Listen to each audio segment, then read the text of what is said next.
Dengan latar belakang sebagai anak memang dari petani ya, dan bapak juga orang tua kepala desa waktu itu. Kepala desa petani. Ingin mau kembali lagi ke Komisi 4 DPR. Apakah memang ada PR yang masih harus saya selesaikan atau saya akan buat lagi? Ini yang masih ada yang belum. Ya, itu memang besar, gitu. Itu memang merupakan tantangan tersendiri bagi saya. Walaupun saya sudah 3 periode terakhir ini di Komisi 4 terus, saya masih merasa belum maksimal. Saya belum bisa memenuhi apa menjadi kebutuhan masyarakat. Karena apa? Karena memang membuat satu kebijakan yang betul-betul berpihak kepada kepentingan petani nelayan itu tidak mudah. Karena regulasi yang dibuat itu kan antara kementerian satu dengan yang lain. Ini kan ego sektoral kan masih kuat. Contohnya, masyarakat itu sekarang butuhkan yang namanya waduk. Tetapi waduk ini kan dikelola oleh PUPR. Pada pertanian di situ potensial. Bahkan sekarang terjadi terjadi pendangkalan sungai. Pendangkalan sungai itu masuk di posisi irigasi primer. Nah, ketika kita pertanian membutuhkan itu, kita minta kepada petani nggak bisa melakukan, nggak bisa mengeksekusi. Itu harus melalui PU. Nah, PU kita tanya, PUPR kita tanya, Pak ini belum ada rencana untuk membangun di sini. Kami masih memprioritaskan yang lain. Nah, seperti ini yang mempersulit. Apa makna atau amanah dari dapil Bapak, masyarakat Bapak konstituen yang memberikan kepercayaan untuk Bapak membawa komitmen, Bapak menyatakan tadi bukan visi misi lagi saya, sudah implementasi bukan eksekusi. Apa makna amanah dari masyarakat yang akan baik diberikan khusus untuk Pak Firman, caleg-caleg Golkar lainnya maupun untuk para calon presiden dan ya, pertama begini ya. Kalau kita menjadi pemimpin atau kita menjadi wakil rakyat harus memahami betul tentang apa yang menjadi kebutuhan masyarakat. Oleh karena itu, kalau kita menjadi wakil rakyat itu harus rajin-rajin turun, harus rajin-rajin kita belusukan, karena tanpa kita turun ke lapangan kita tidak tahu masalah yang dihadapi rakyat. Dan kami tahu dan sadar betul bahwa masyarakat itu jangankan ketemu sekelas bupati, ketemu kepala dinas aja susah, ketemu kasubdit aja susah. Nah, kebuntuan komunikasi politik itu, mereka itu akan merasa bangga, merasa bahagia dan merasa happy kalau wakilnya itu turun ke lapangan. Dan itu saya lakukan dari tahun ke tahun.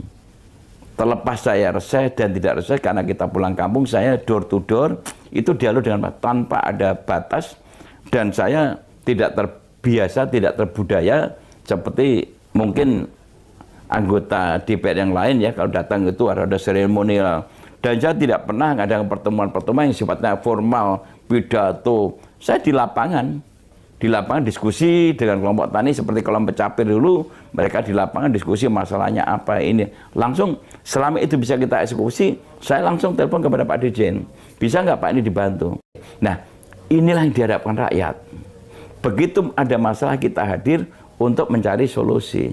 Itu bagus sekali. Makanya suara saya, kalau periode pertama dulu kan saya sistem nomor urut, itu nggak jadi cerita lah ya. Ketika saya menjadi anggota DPR dengan sistem pemilu secara langsung, pertama kali saya dapat suara 47 ribu. 47 ribu. Nah,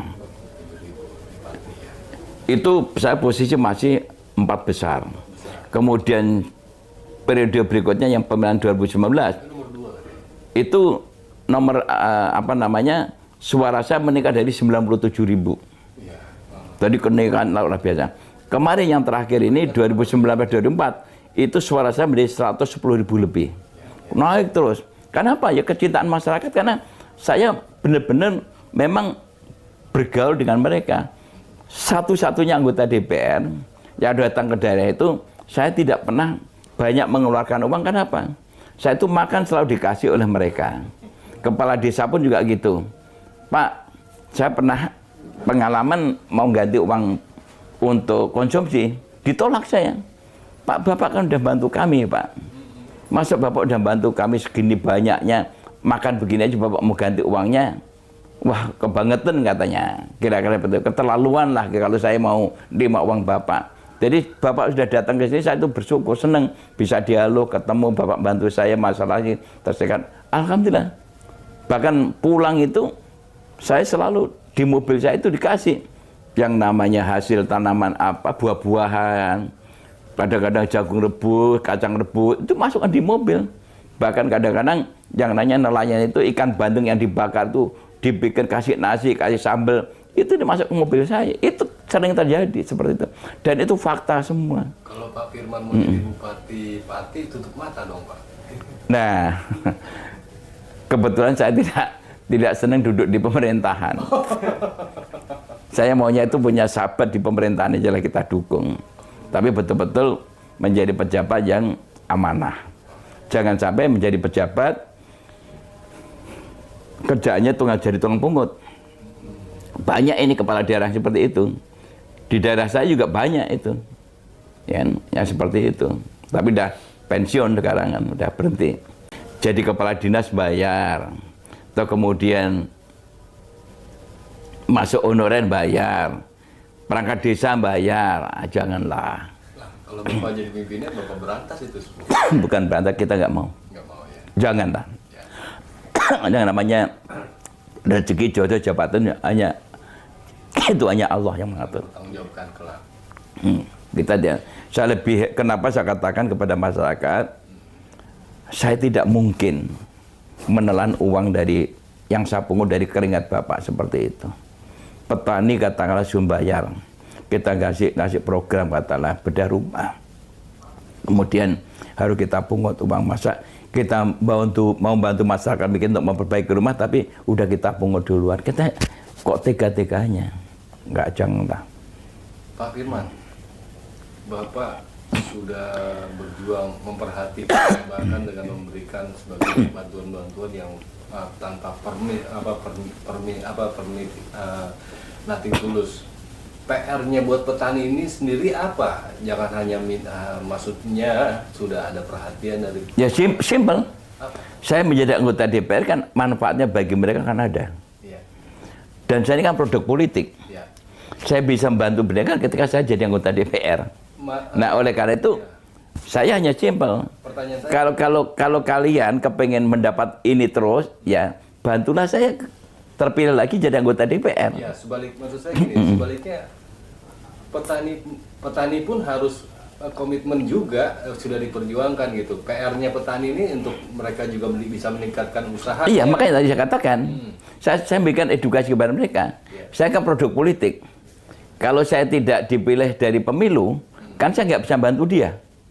Nah, setelah saya jadi anggota DPR kan faktanya dia yang menikmati. Masyarakat menikmati. Oleh karena itu, saya ini kalau boleh dicek di lapangan, dan relawan itu berdatangan terus.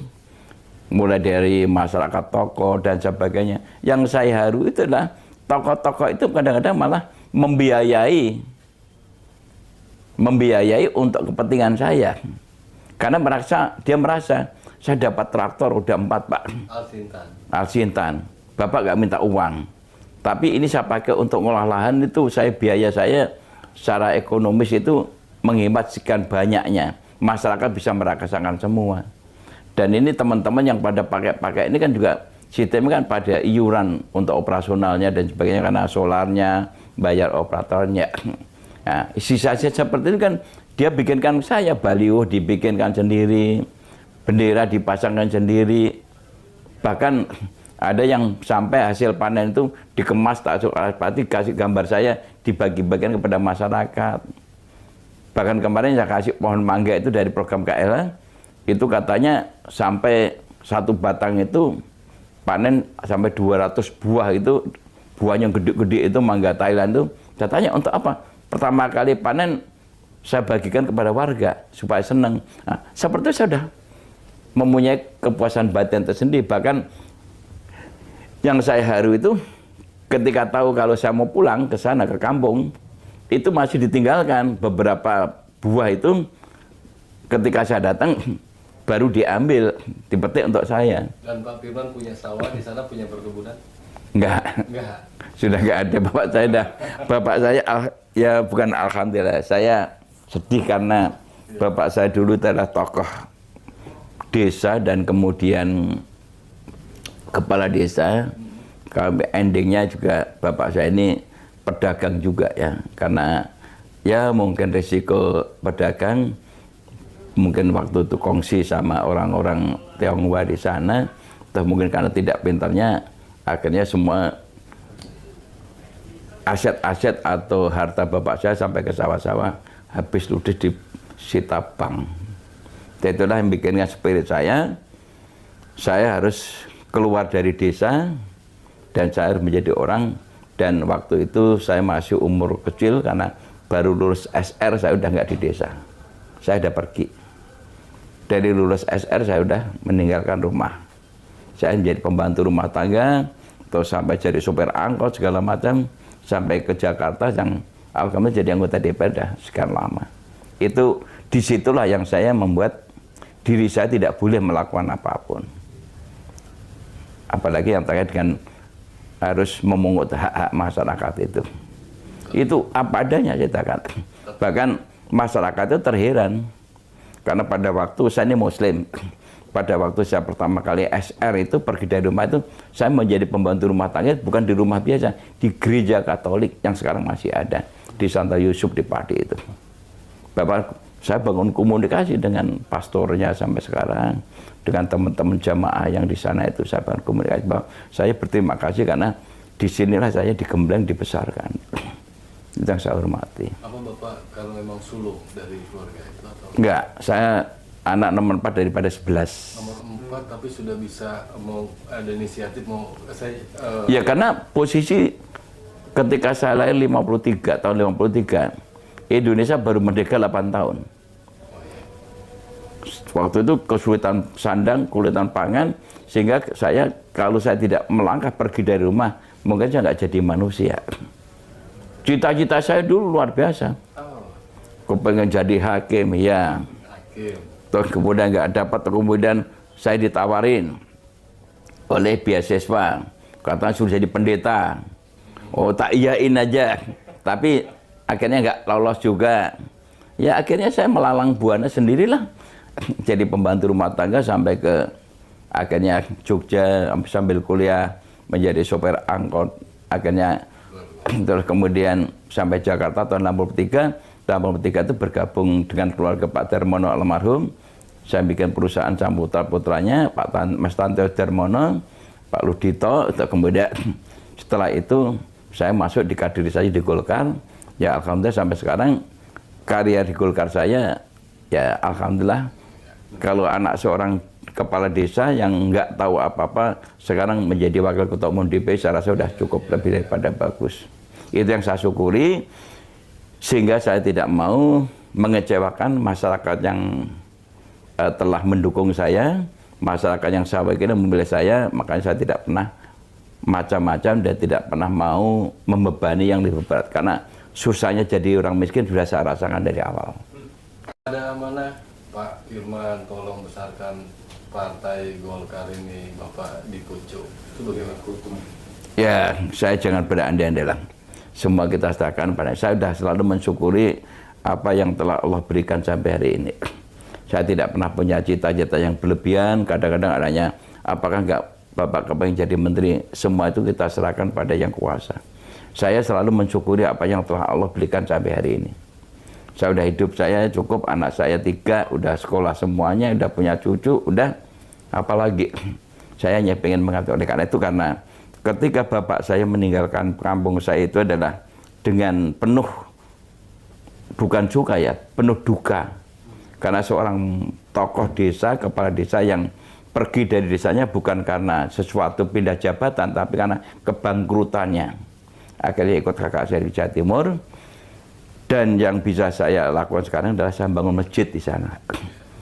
Dan di situ, Masjid Al Firman itu adalah nama saya dan masyarakat saya bangunkan masjid itu, dan kemudian masyarakat meminta nama saya dijadikan nama masjid. Alhamdulillah itu aja cukup. Bahkan di depannya itu dulu adalah tanah milik almarhum bapak saya yang udah dijual kepada pihak-pihak lain. Bapak beli lagi. Dan saya beli lagi, insya Allah ini akan saya bangun sekolah madrasah.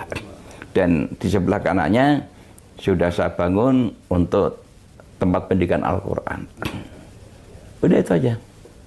Artinya Pak Firman ini orang yang dulu lahir di sana sempat bersusah ngeliat ini, tapi tidak lupa dengan. Iya, itu wajib karena kayak daerah saya sekarang kan kekeringan.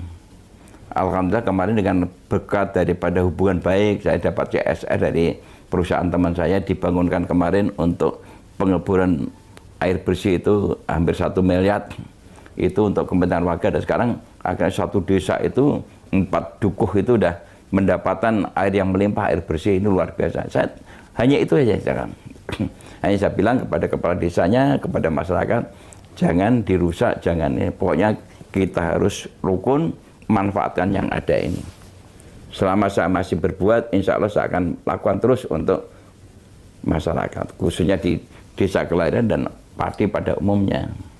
Dan di 4 kabupaten yang saya wakili, saya tidak ada perbedaan, semua saya berikan program. Dan di 4 kabupaten pun saya perlakukan sama, tidak ada satupun yang saya lakukan pungutan. 4 kabupaten itu Pati, Blora, Rembang, Gerobokan, dan DP3 Jawa Tengah. Tidak ada, walaupun bukan tanah kelahiran saya, tidak ada satupun yang saya minta uang. sama Perlakuan yang sama. Itu. Saya ingin, ya suatu saat itu kita meninggalkan satu legasi yang baik kepada masyarakat. Saya yakin masyarakat tidak akan lupa tentang itu.